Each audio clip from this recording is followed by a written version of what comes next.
It is my great pleasure to introduce today's speaker, Mr. Peh Shing Huei, who is Deputy News Editor at the Straits Times in Singapore. He was Beijing correspondent from 2008 to 2012, and his new book, which is available near the exit, is on his many observations in his 5 years living in Beijing. So without further ado, please join me in welcoming Mr. Peh to the club.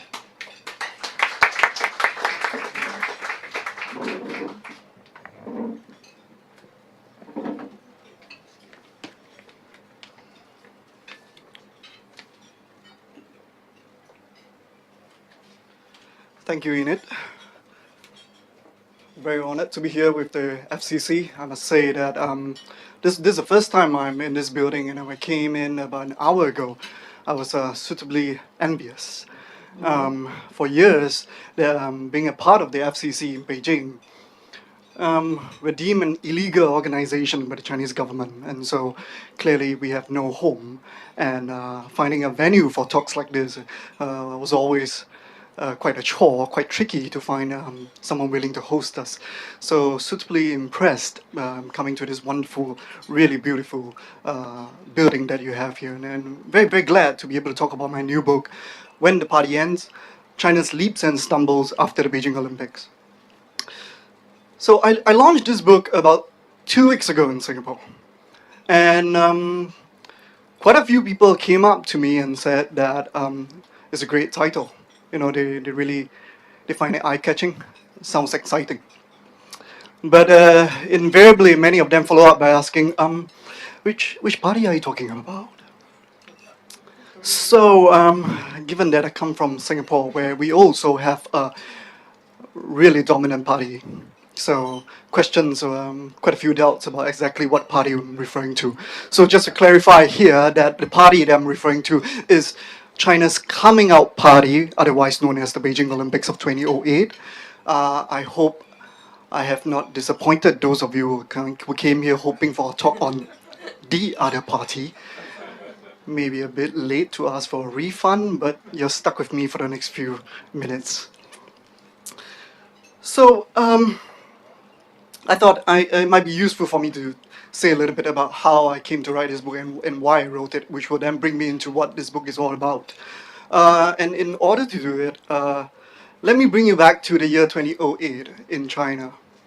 And the story of China in 2008 is really all about the Beijing Olympics in August. That was China's coming out party. That was the event that the whole country was building up to. Some of you may remember that China actually tried to host the Olympics earlier and lost out to Sydney. So this was the second bid, and it won. It's a big deal to the country. And so when this party is over, pretty much like most of us after a party, you feel somewhat tired, want a little bit of quiet time, maybe even having a slight hangover. And so the talk in Beijing and the talk in China really after the Beijing Olympics is one of a quieter country, really one preferring to take stock and maybe just chill a little bit, you know. Let's not forget that in 2008, China also went through the Sichuan earthquake. That was in May 2008, and the worst natural disaster the country has ever been through in decades. So having been through a very traumatic event like this, followed by a major event like the Beijing Olympics, the talk in Beijing was really, let's take things down a little bit. So you find foreign correspondents, for instance, are being recalled, you know. We see fewer of our colleagues there, especially after the financial crisis. And with that, I must say that is a narrative that kind of stayed with me over the next few years after 2008. You know, the journalists among you might be able to identify with this, because there you are chasing news, covering the events, and sometimes we don't quite take a step back and look at the big picture of just how the country has transformed, how the country has changed. And that's pretty much how I was as a foreign correspondent in Beijing, you know, chasing the news, getting my bylines every day. And then this went on till right about the spring of 2012, at the height of the Bo Xilai scandal, which I'm sure most of you are very familiar with. So I was out on a job interviewing a key supporter of Bo Xilai. And there I met a fellow foreign correspondent from the United States. So, like all foreign correspondents, we exchange notes, oh, when do you get here and how's things been? And so she asked me, so when you get here? And I said, 2008, before the Beijing Olympics. And I said, well, when the party ends. And then her reply was, no, that's when the party started. I was somewhat taken aback by that comment because, like I said, for the past few years, between 2008 and up till that point, I was thinking really of a China that has kind of gotten quieter. The story was China was all about the build-up to the Beijing Olympics. But her comment got me thinking, got me wondering that, indeed, after the Beijing Olympics, a lot of things happened in China. So I went back to my notebooks, took a look at the stuff that I've taken down, took a look at the stories I've written, and indeed, I realized that a lot of things have happened. Not only that, a sort of a new narrative was actually forming after the Beijing Olympics, and if I can sum it up, it would be a more assertive China overseas and an increasingly fragile China at home. And more importantly, I realized that, looking back at my notes, that just between the end of the Olympics in August 2008 and the end of the year, those 4 months, actually there were clues that were sprinkled across China to tell us what to expect in the years to come. Let me just run through a few of them. The financial crisis. 3 weeks after the Beijing Olympics, 22 days to be specific, Lehman Brothers collapse. So symbolically, and I stress symbolically, in a matter of 3 weeks, it seems that China has reached the peak with the Olympics, and the West has descended into one of its darkest recessions ever. This was followed up 2 months later in November 2008 with a massive 4 trillion yuan stimulus package by the Chinese government. Now, this was much sought after in a way by the global markets. Everyone was just waiting to see how China would respond to the financial crisis. And when Beijing released this, it was seen as, wow, the savior has come to the rescue of the world. So China looked good. China felt good. More than that, China looked good in terms of technological advances after the Beijing Olympics. A month after the games ended, China took its first spacewalk with this man, Zhai Zhigang, making it only the 3rd country after the Soviet Union and the United States to be able to pull off a spacewalk. So one could say that things were looking good for China in those few months towards the end of 2008. But at the same time, cracks were appearing in the country. Cracks which would later widen in the next few years. And these are some of the clues of some of the problems that China would face right after 2008. First, this man, Bo Xilai. For most of the rest of the world, the story of Bo Xilai really was the story of his downfall. We paid attention to him, say, from early 2012 onwards, when the whole scandal erupted. Everyone paid attention because there was sex, there was corruption, there was even murder thrown in. But the story of Bo Xilai in China started, especially in Chongqing, right about the time of 2008. And I would just like to point to one instance. In November 2008, there was a massive strike by taxi drivers in Chongqing, unhappy with pirate cabs, gas prices. So what did Bo Xilai do? Most Chinese leaders would choose to crack down, or maybe have a closed-door dialogue with the strikers. No. Bo Xilai invited them to a dialogue and broadcast it live. That was a big indication to those of us in China that this man, Bo Xilai, is someone different. Is someone who's going to be challenging in some ways the orthodoxy of the Chinese Communist Party. So he had this live broadcast of a dialogue with taxi drivers, and he did it really well. He charmed them off. He made jokes about himself of how he wasn't able to understand the Chongqing dialect too good, and it was all his fault. Self-deprecating even. So that was an instance of some problems which we will later see in 2012 and 2013 within the Communist Party. But beyond that, China was facing renewed stress on its human rights records. In December, Charter 08, a manifesto pushing for democratic reforms, changes, was uploaded online and headed by this man, Liu Xiaobo. He was very quickly arrested, and the public has not seen Liu Xiaobo since. Most of you would know that he was then sentenced, and subsequently, largely because of his sentencing and the Charter 08, he won the Nobel Peace Prize, becoming the first Chinese citizen to win the Nobel Prize. That was an indication of just how hard the Chinese government would come down on any challenges at home. Mind you, up till that point, Liu Xiaobo has already been in prison 3 times. And if we combine the time he spent in prison out of those 3 sentences, it came up to about 5 years. For this alone, he was sentenced to 11 years, which was a major surprise to most observers at that time. Beyond that, food safety. So towards the end of the Olympic Games, the major milk scandal came out. Most of you will remember the melamine milk scandal. Hundreds and thousands of children left with kidney problems, 6 died. And from then on, we saw China struggling with a food safety record, and you could say till today, they still have not completely recovered. So taken together, we see China that is emerging in a way from the Beijing Olympics, stronger on one hand, more fragile on the other.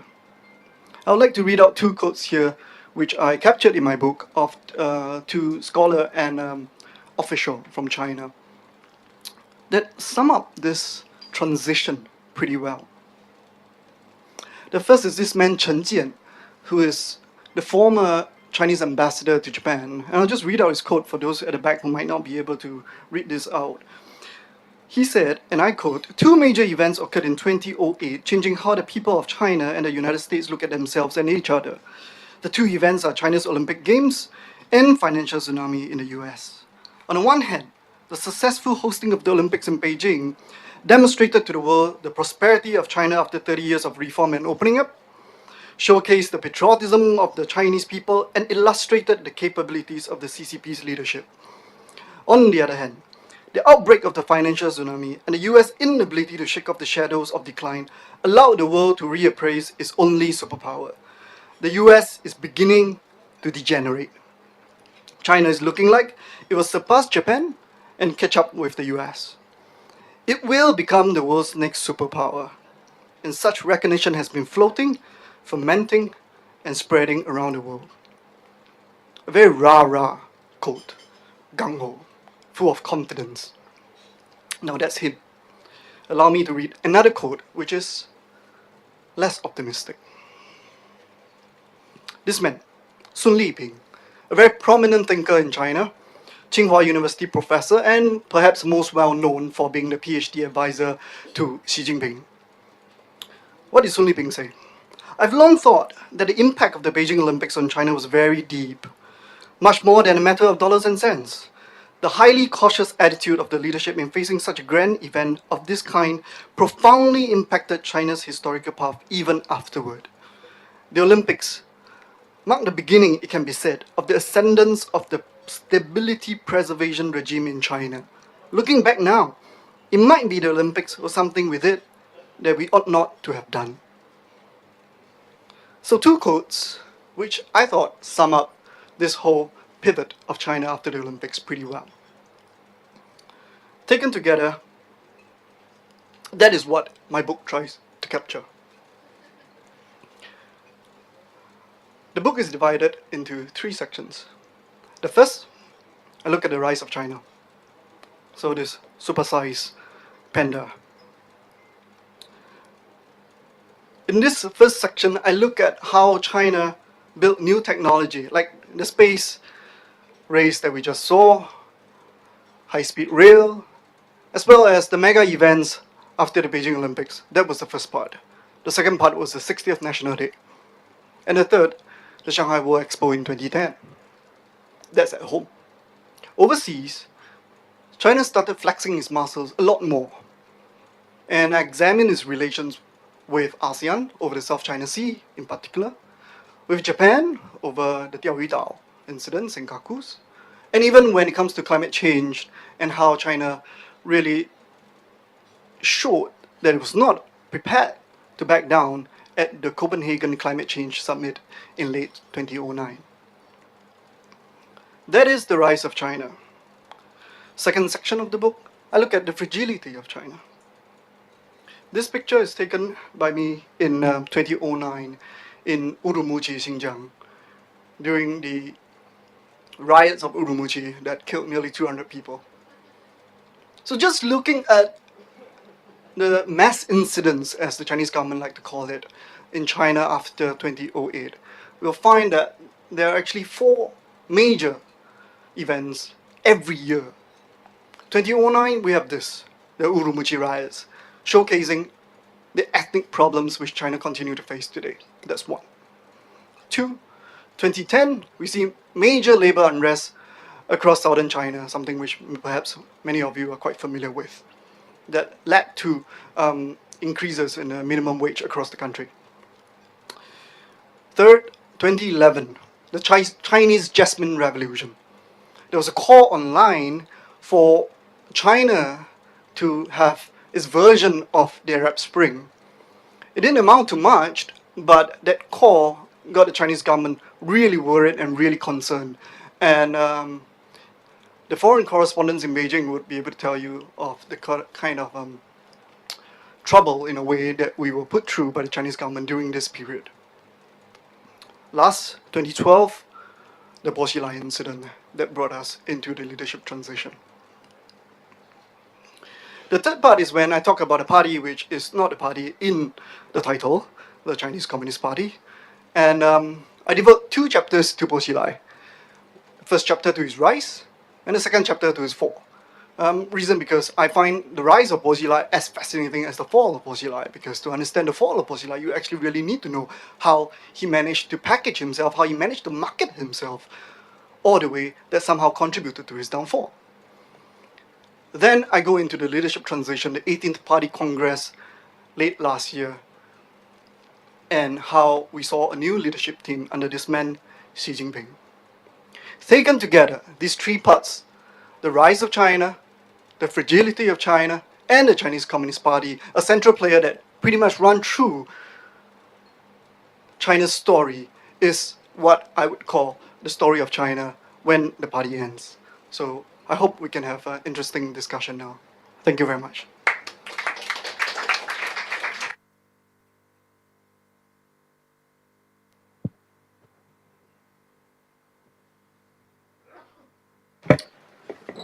Thank you very much, Pei. That's a very convincing narrative that you've drawn up. And now we have about just over 15 minutes for Q&A from the floor. I see a hand there already.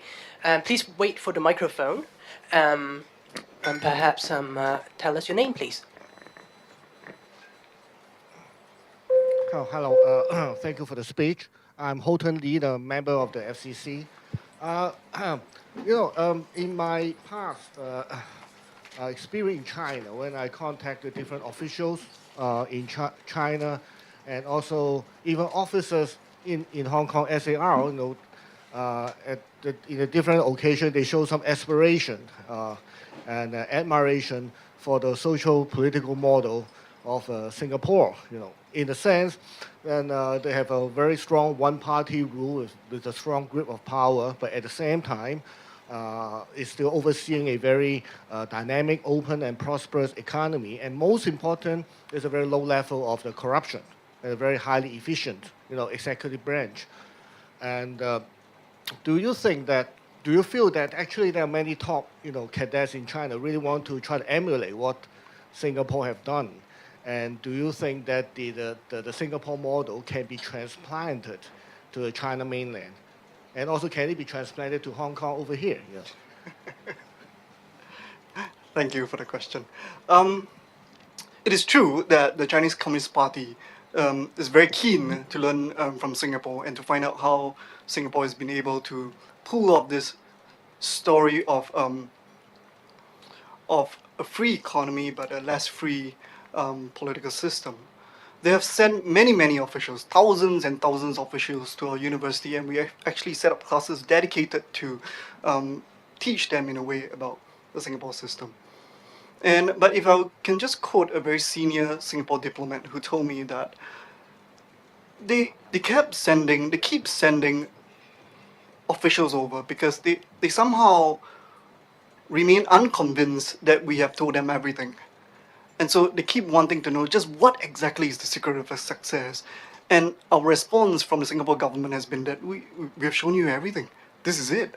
This is how we do it. But they remain unconvinced. And I think that there are fundamental differences between the two systems which perhaps the Chinese government either is unwilling to adopt or unable to adopt. When the Singapore Prime Minister went to Beijing at Dang Xiao at the Central Party School and he gave a speech, I believe it was in 2005, and again, this was pointed out, the similarities between the two systems. And the Singapore Prime Minister very quickly answered and said, there's one big fundamental difference. We have elections, you don't. And that is one big difference between the two countries. The Singapore government has free and regular elections, which allows it to have the legitimacy that the Chinese Communist Party is struggling with today. So that, I think, is, unless the Communist Party is willing to go down that way, it's going to be very difficult for them to replicate the Singapore system in China. But more than that, Singapore is a city-state. To adapt this to a gigantic country like China, I think is not likely to happen.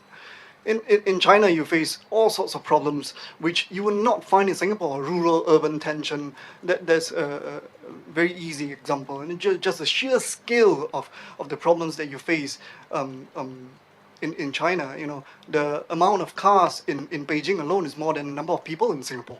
So to make that comparison, I think is tricky. And I think that is what the Chinese government has been trying to emphasize to the Singapore government rather has been trying to emphasize to the Chinese side.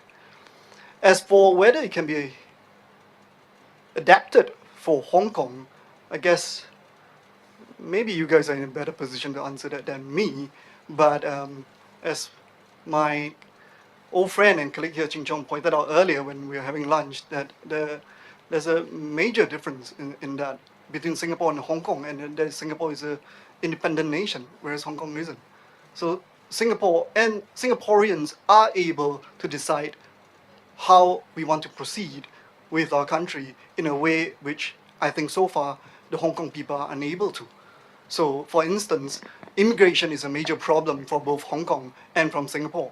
And it was such a big problem for Singapore that during the last general election, which was 2 years ago, that I would say it cost the Singapore ruling party quite a few votes. And because of that, because the voters were able to tell the Singapore government that we're unhappy with the immigration policy at home, it forced the government to change. I'm not sure if that's possible in Hong Kong yet, and I'm not sure if that has, whether the immigration policy here with regards to mainlanders coming in has changed. That is, I would say, a fundamental difference between Singapore and Hong Kong, which makes this adapting rather tricky. Thank you. Joe?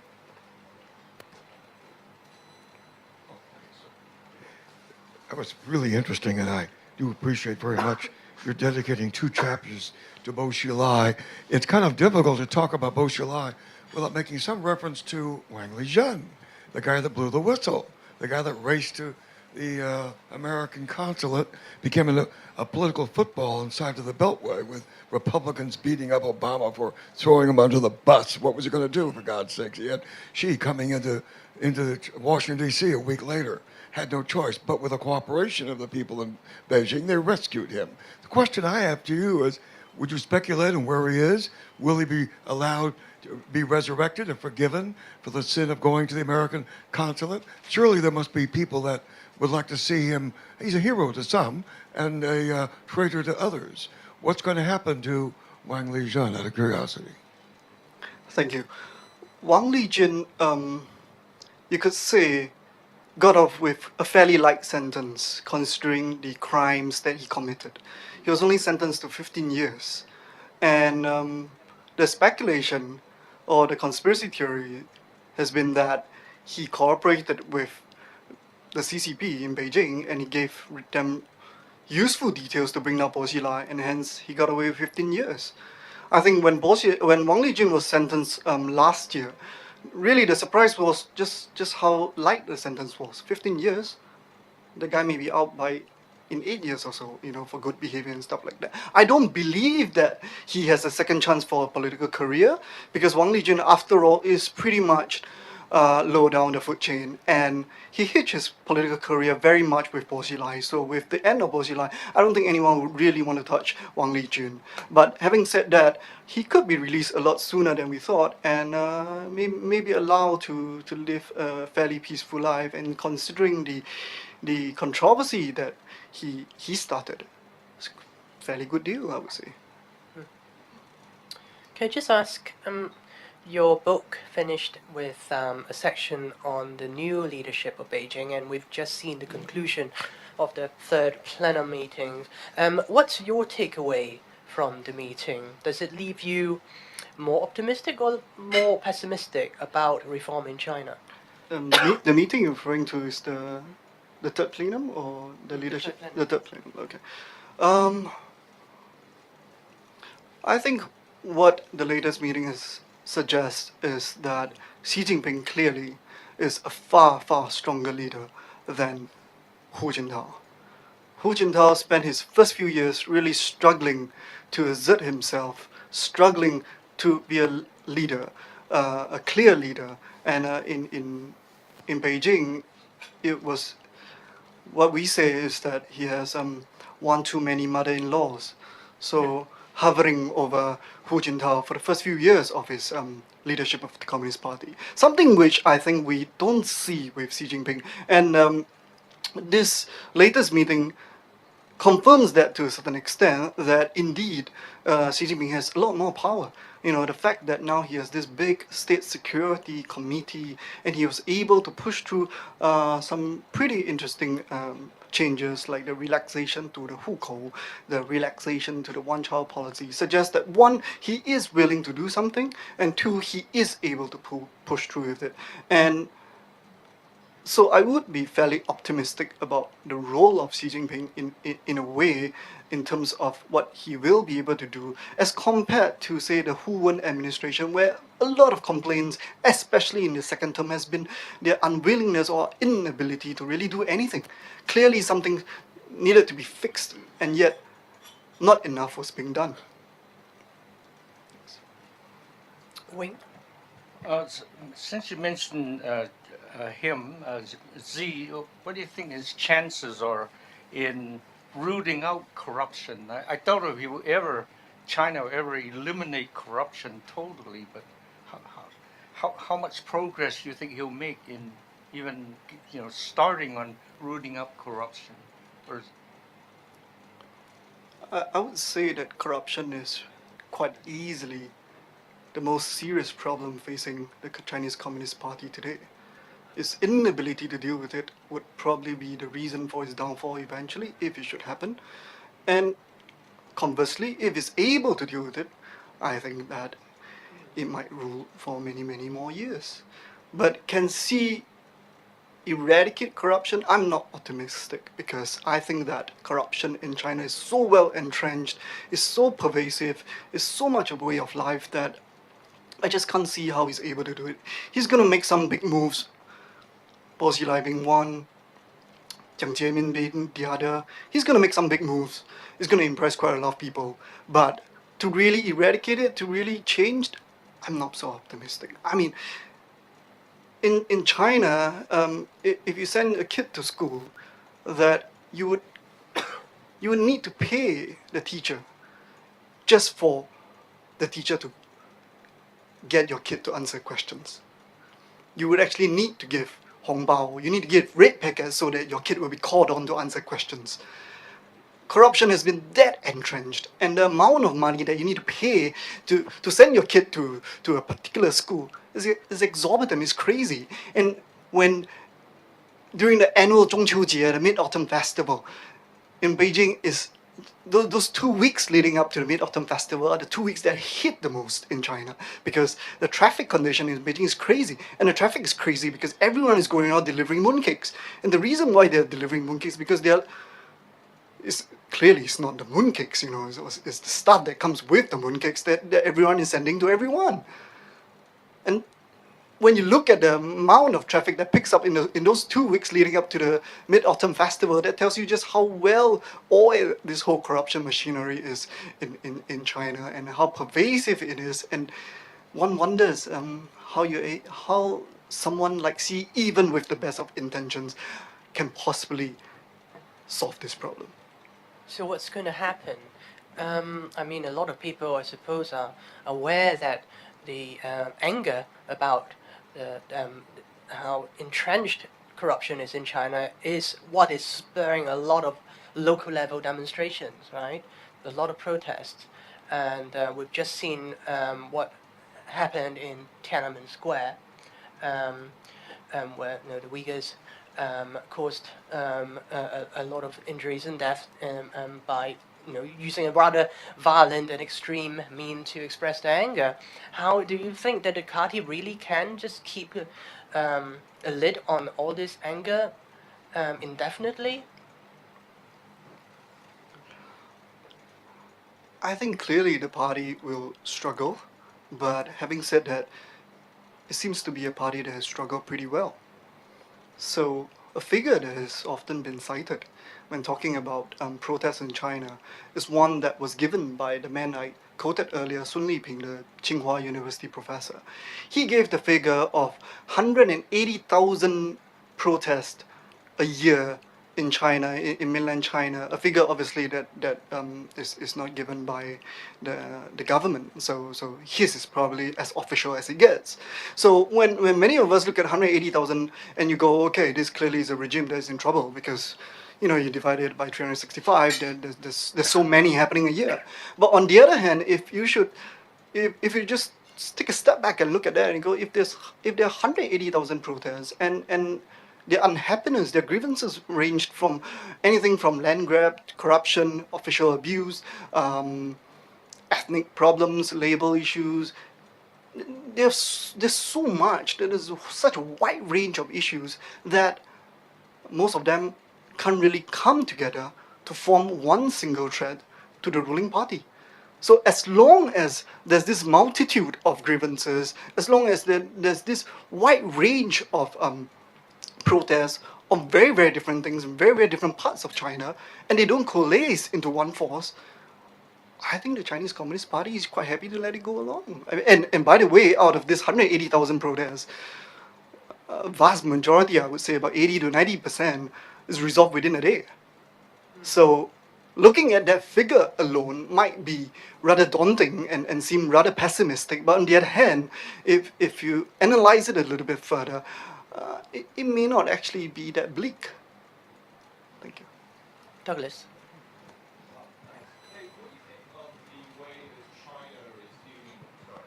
What do you think of the way that China is dealing with the foreign media right now? I mean, obviously, 2008, the Coming Out Party, China made a lot of commitments about giving access to journalists. I think most of us would think that the trend has not been positive since then. It's in the news a lot like right now. But what's your opinion of how China is dealing with the international media? Do you think it's the right way to deal with the international media? And how do you think the international media should respond? I'm in total agreement with you. I think that when it comes to the foreign correspondents in China, the party really ended with the Olympics. Since then, it's been just going downhill. And one of the worst examples would be the Chinese Jasmine Revolution that I mentioned earlier. So just to give some quick background, nothing much really came out of this Chinese Jasmine Revolution. There were no protests, there was nothing. In fact, when at the places in Beijing where protesters were supposed to gather, you find more journalists than protesters. There were hardly any protesters to begin with, you know. So there we were, you know, 50 of us foreign journalists just coming out with nothing much to report. But what got in the press the next day was really how the security people manhandled us. They dragged us away, they carried us away, some were assaulted even, and those were the unfortunate ones. For myself, for instance, so I was called up to the security office, reminded that I should not cover this protest. I was visited at home on a weekend with no notice whatsoever, and warned that I should obey China's laws and stuff like that. So that was one instance where it was very clear that the Chinese government was not about to play nice with any of us, and they were hard. That was one example. Beyond that, visas have been increasingly hard to come by. So some of you here will be quite familiar. Chris Barkley, for instance, is still here in Hong Kong and waiting for his visa to get back to the mainland. So recently we just saw Paul Mooney, another very esteemed foreign correspondent who spent more than 2 decades in China, having his visa renewal denied. So it's getting harder and harder to come by. And most of us, the foreign correspondents, don't really know what to do. What kind of avenues do we have to actually try to press the Chinese government to be nicer to us, I would say. And coming back to the earlier point about the FCC, the years after the Beijing Olympics, the FCC in China was, the board members in particular, were really harassed. And there was one year in particular, I said, that the president of the FCC was close to getting his visa denied until he agreed to pretty much pull out of FCC, and I think his visa was only renewed on New Year's Eve. Those are the kind of circumstances that we had to live with, and it certainly wasn't pleasant in any way at all. We're about to run out of time, but just a very quick question. Comparing your time in Beijing and what you're doing now as deputy news editor in Singapore, which regime of censorship is easier to navigate? Is that the last question? Yes.